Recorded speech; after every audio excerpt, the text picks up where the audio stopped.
Assalamualaikum warahmatullahi wabarakatuh. Hai, apa kabar siswa sekalian? Mudah-mudahan semuanya sehat walafiat. Berjumpa kembali dengan pelajaran ekonomi akuntansi. Kali ini dengan judul neraca saldo perusahaan dagang. Masih bersama Ibu Marsuti. Tapi sebelum kita belajar, marilah kita berdoa. Berdoa mulai. Berdoa selesai.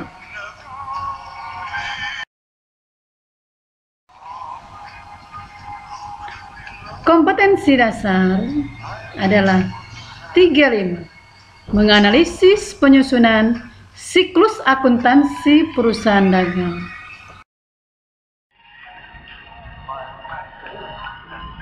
Kita lihat ada alur proses akuntansi sampai ke neraca saldo. Ada tahap pencatatan dan tahap pengiktisan. Tahap pencatatan di sini adalah pencatatan transaksi ke jurnal. Di sini ada jurnal khusus dan jurnal umum. Lalu dari jurnal khusus dan jurnal umum dimasukkan ke dalam buku besar utama dan buku besar pembantu. Ini adalah tahap pencatatan. Setelah itu baru masuk ke dalam neraca saldo sebagai bagian dari tahap pengiktisaran.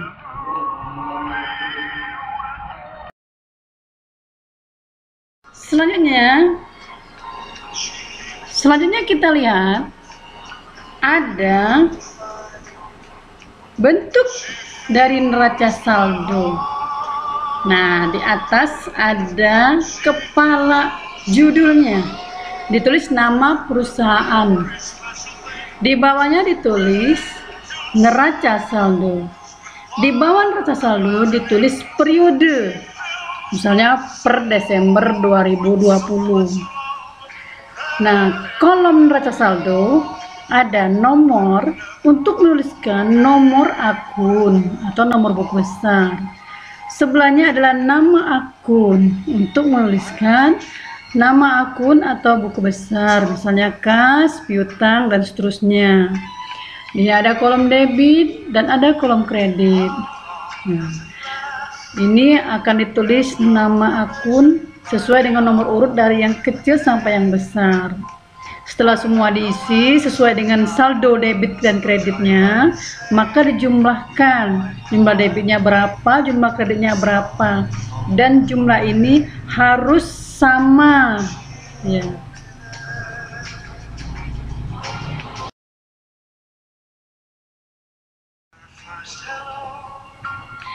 Neraca saldo adalah suatu daftar yang disusun secara sistematis dari saldo-saldo akun buku besar. Neraca saldo untuk mengecek kebenaran saldo akun buku besar dan untuk membantu menyusun kertas kerja. Jumlah akhir debit dan kredit neraca saldo harus sama. Dalam neraca saldo terdapat saldo normal akun, antara lain akun harta bersaldo normal debit, akun utang bersaldo normal kredit, akun modal bersaldo normal kredit, akun pendapatan penjualan bersaldo normal kredit, akun beban pembelian bersaldo normal debit. Pencatatan jurnal khusus dan umum ke buku besar. Dalam video pembelajaran terdahulu kita lihat ada jurnal penerimaan kas dibukukan pada buku besar kas, piutang dagang, potongan penjualan, dan penjualan. Ada jurnal penjualan dibukukan ke buku besar piutang dagang dan penjualan. Ada jurnal pembelian dibukukan pada buku besar pembelian dan utang dagang. Ada jurnal pengeluaran kas dibukukan pada utang dagang, pada pembelian, pada beban angkut pembelian, pada beban angkut penjualan, dan pada kas. Dan terakhir ada jurnal umum dibukukan pada buku besar retur penjualan dan utang dagang serta piutang dagang berikut retur pembelian.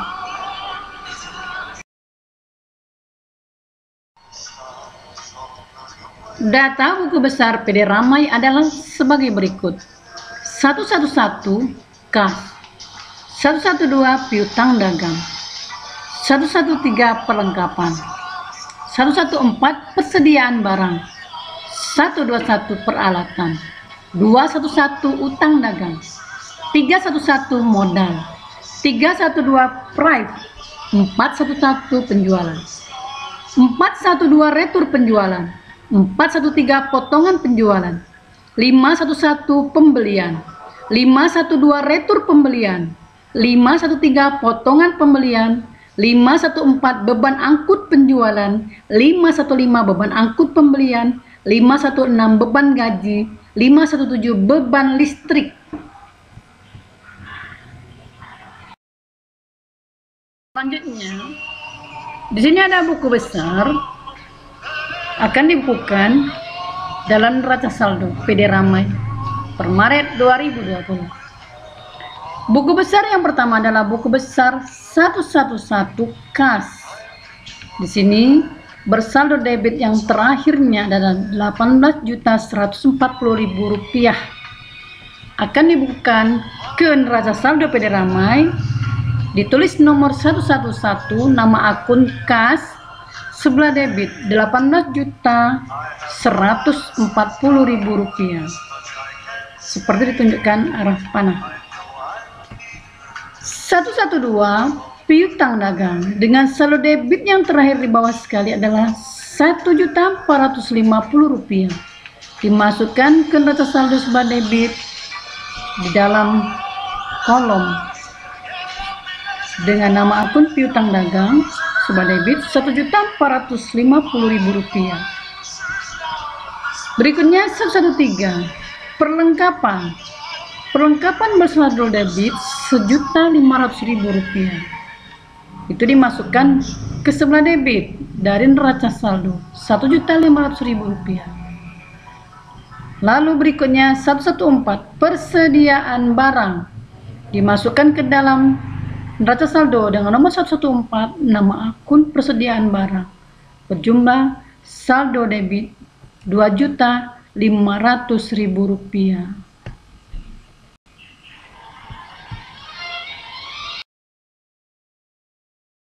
Selanjutnya, buku besar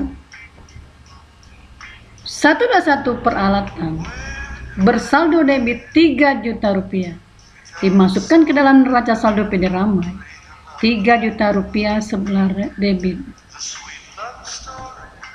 211 utang dagang dengan saldo kredit Rp600.000. 311 modal dengan saldo kredit Rp21.900.000.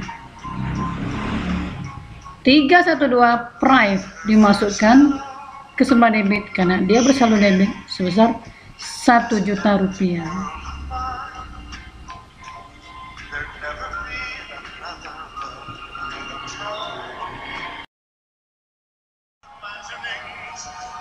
Selanjutnya, buku besar 411 penjualan bersaldo kredit terakhir adalah Rp28 juta dimasukkan ke dalam neraca saldo sebelah kredit sebesar Rp28 juta.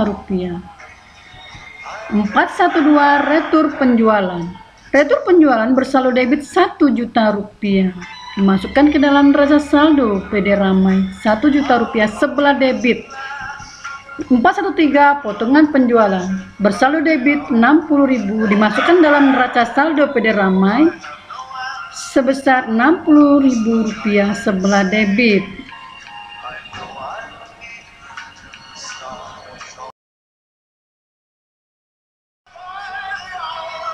Berikutnya buku besar 511 pembelian bersaldo debit Rp19 juta dimasukkan ke dalam neraca saldo PD Ramai sebelah debit dengan nama akun pembelian sebesar Rp19 juta.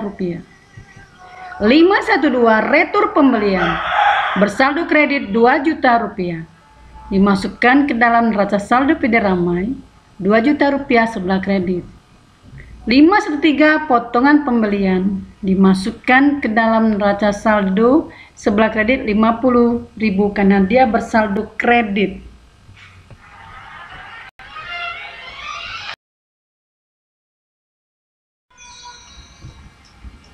Buku besar beban angkut penjualan bersaldo debit Rp800.000, dimasukkan ke dalam neraca saldo PD Ramai.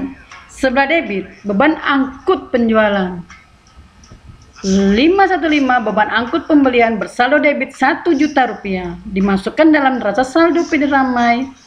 Sebelah debit Rp1 juta. 516, beban gaji, saldo debitnya 2 juta, dimasukkan ke dalam neraca saldo PD Ramai Rp2 juta. 517, beban listrik bersaldo debit Rp1.100.000, dimasukkan dalam neraca saldo PD Ramai. Sebelah debit Rp1.100.000. Terakhir, neraca saldo ini dijumlah. Sebelah debitnya berjumlah Rp52.550.000. Sebelah kreditnya berjumlah Rp52.550.000. Ini sebelah debit dan kreditnya sama. Berarti neraca saldo PD Ramai ini sudah benar.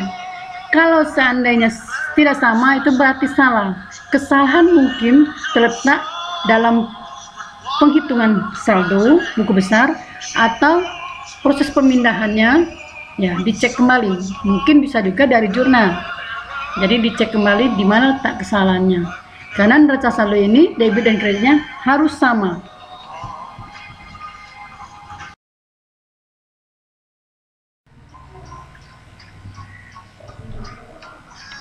Inilah neraca saldo PD Ramai per Maret 2020 setelah semuanya selesai dimasukkan. Di sini ada nomor, nama akun, debit, kredit. 111 kas, sebelah debit Rp18.140.000. 112 piutang dagang, sebelah debit Rp1.450.000. 113 perlengkapan, sebelah debit Rp1.500.000. 114 persediaan barang, sebelah debit Rp2.500.000. 121 peralatan, sebelah debit Rp3 juta. 211 utang dagang, sebelah kredit Rp600.000. 311 modal, sebelah kredit sebesar Rp21.900.000. 312 private, sebelah debit sebesar Rp1 juta. 411 penjualan, sebelah kredit Rp28 juta. 412 retur penjualan, sebelah debit Rp1 juta. 413 potongan penjualan, sebelah debit Rp60.000. 511 pembelian sebesar Rp19 juta, sebelah debit. 512 retur pembelian, sebelah kredit sebesar Rp2 juta. 513 potongan pembelian, sebelah kredit Rp50.000. 514 beban angkut penjualan Rp800.000, sebelah debit. 515 beban angkut pembelian Rp1 juta, sebelah debit. 516 beban gaji Rp2 juta, sebelah debit. Dan terakhir 517 beban listrik, sebelah debit sebesar Rp1.100.000 dengan jumlah debit seluruhnya totalnya adalah Rp52.550.000 dan sebelah kreditnya adalah Rp52.550.000. Nah, sampai di sini dulu pembelajaran neraca saldo kali ini. Mudah-mudahan kalian bisa mengerti dan menyimak pelajaran kita kali ini.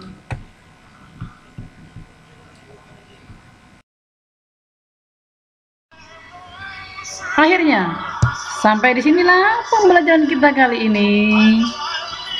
Terima kasih mengucapkan. Semoga pelajaran kita kali ini bisa diterima, simak dengan baik. Ya, mudah-mudahan kita bisa ketemu lagi dalam video berikutnya.